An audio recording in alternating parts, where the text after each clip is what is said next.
A question for you. Are you doing too much for your kids? Most parents will wrestle with that question. So today, take a step back and see what it really takes to foster independence at home. Studio 5 relationship coach Dr. Matt Townsend is here with some guidance on that. Good to see you, my friend. Good to be here. Thank you. So do you see this parenting struggle firsthand? Yes, I live it. You live it. Every day of my life. And then you think you got them independent because they may have gone away to college, and they're not. And they can't do certain things that you're like, come on, I taught you this. I swear we taught you this. But I'm realizing that a lot of us, and I think this is one of the reasons why we're so anxious, and our kids are so anxious, because they kind of know they're not ready. They're not ready to be fully independent. And I think a lot of it is just, it's easier to just do it ourselves sometimes as parents. But I want to see if we can't turn a lot of our just automatic things that we do for our kids back to our kids. Turn them over. Let them do more, let them be more, let them feel more independent. So I've got a 2-year-old who wants to buckle her own buckles, right, and get herself dressed. But really, mentally, developmentally, when are kids really starting to gain that independent streak? Well, the interesting thing is it does go in stages, right? So developmentally, they're wanting to be independent, like just even holding their own bottle at a very young age, or being able to take their own binky out or put it back in. So remember, life is about gaining and constantly growing more and more independence. But there will be stages, and so 3 or 4 is an age where you should make sure that they're doing age-appropriate 3 or 4 things, 3 or 4-year-old things that are independent in that age. And then when they get to about 8-year-old, there should be other things that are more independent in 16, and then up to 20, and then 25-year-old things. There's studies about Stanford University where parents are still calling Stanford teachers about their children's grades. Like, come on. Your kid's at Stanford. It's crazy to hear, but that's happening at that level. Totally. So how would you define independence then? Independence, by definition, it's the ability to be freedom from the control, influence, support, or aid of others. And our ultimate goal isn't independence. That's just the middle step that gets us to be interdependent with them. Independent means, though, they're free from the support, the aid, the help on these things. Once they're free, then we as adults can work with them if we're independent and create something more together, interdependence, which is the ultimate goal we're after. It ultimately, though, is an intermediate step. It's an intermediate step, but it's a huge step from them being dependent. Got it. Yeah. 7 things we can do on the ground today in our families to start building this growth that we want to happen. Number 1, depend on your kids for help. Let your kids be the first responder. Instead of automatically thinking your spouse has to do it or you have to do it, turn to your kids and ask your kids to do it. Can you run me an errand? Can you do this favor for me? Right now we're having our entire house torn apart. It's a mess. How's that going? It's horrible. I don't know why you guys talk about home improvements, because they're horrible. But I keep thinking, like, so we're living away. We need somebody to get our kids to school, but it takes us 20 minutes to get our kids to school. But why aren't we having our kids drive our own kids to school?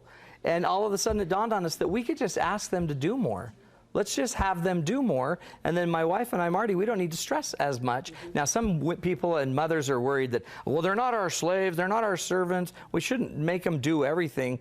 Well, yeah, you kind of should. Like, not everything, but that's part of being a child, is growing up and having a responsibility. So turn to them and ask them to do more stuff. And when did we become afraid to ask our kids to work? Well, yeah, it's almost like we don't want to ruin their lives. Right. Kids need to play, we say. But kids also need to learn to work, and they also need to learn that as part of a family, we all come together. Have you ever, like, had a family activity and you and Mark are killing yourselves to get it ready?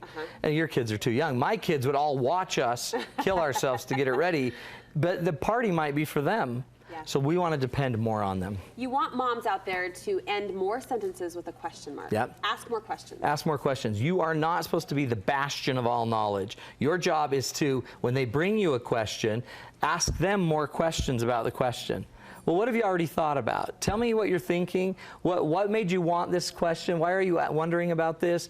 Where do you think we could go find that information? Now, you know that you don't like it turned back on you. It's so much easier to just have mom just answer it, but we want our kids to have to answer it for themselves if we can. Help them learn that a question is just a great way to learn more. I'll help you learn more, but I'm going to make sure you're learning in the process instead of just me always being the teacher. You believe there's a strong correlation between individuality and independence. Their individual personalities and how they're progressing. Totally. And like I have a son right now that is growing his hair out. And it drives me crazy because he kind of looks like my sisters. And when I look at him, I'm like, Jackie? No, it's Spencer. So I have this weird thing with him where I'm constantly asking him or thinking in my head, when's he going to cut his hair? When's he going to cut his hair? The funny thing about this individuality is part of independence. He's trying to find his identity, and it'll always kind of start with an external feature, like their hair or their clothes. Let him be that. If he wants to go a little long hair right now, let's go a little long hair. Let him be what it is. Let him kind of suffer the consequences of it. Let him suffer the benefits of it. Let him notice it's now taking him 3 times longer to do his hair than it did when he had short hair. But allow them to grow in these things, and usually you'll see that it won't continue. They'll kind of grow through it. But if you actually make too big of a deal on it, they might hold on tighter to it. Instead of making a big deal, don't push so much on it. Let it just kind of go, and usually they'll kind of grow out of certain individual things. That's good parental permission to just let it breathe. Let it go. How can we raise better problem solvers? Better problem solvers is involve them in more problems. There are problems in your family that no one's talking about. There are little issues like, how am I going to get this one picked up, this one dropped off, and this? And what you might want to start doing is involving all of them in the conversation. Hey kids, we need to get 2 kids here and 2 kids here, and mom and dad are going to be gone. What do you think we could do? And generally, the driver that can drive will start to create ideas. Involve them in more problem solving. Instead of fixing every little thing in their lives, how are we going to move all of your furniture out of your bedrooms so that we can get the carpet put in? We're involving our kids right now in that problem. And the benefit of involving them in the problem is they see that there's a bunch of options. So when it comes down to the fact that they're going to have to help us move, it's going to be a little easier sell. We've got a minute left, and I'm about to ask a loaded question that really I should just say we should bring you back for a whole conversation around, but allowance, payment, compensation. How can we work that into our kids' experience while still promoting work and growth? I'm big into paying them or get a job. I want my kids to understand economics. I want them to understand that there's work, and work makes money, and money creates opportunity to pay. That is something we know independently they're going to need the rest of their lives. So let's start instituting it now. And there's different levels and ways that you can do it and how much they need. But don't be afraid to let your kid get a job. Some of our parents, I think, are so into them getting good grades that they never teach them what it's like to go work. Grades they can do alone in their bedroom, but working you have to deal with 5 other teenagers in order to get the fries done and get them out before the shake's finished. And so if we could get them some of these other experiences and let them pay, they'll appreciate what things cost and how life works. And finally, let's end on a positive note, shine a light on their growth. When you see maturity and independence, shine a light on it. Foster this spirit of, you know what, you killed it, great job, you did it again, so proud of you, I'm so proud of how you're handling this, I'm so proud that you can do it without mom and dad. That's awesome. This conversation plays off your last all-day workshop. It was focused on parenting. It was awesome. Raving success. Yeah, in fact, we're going to do a lot more of those. Parents need help.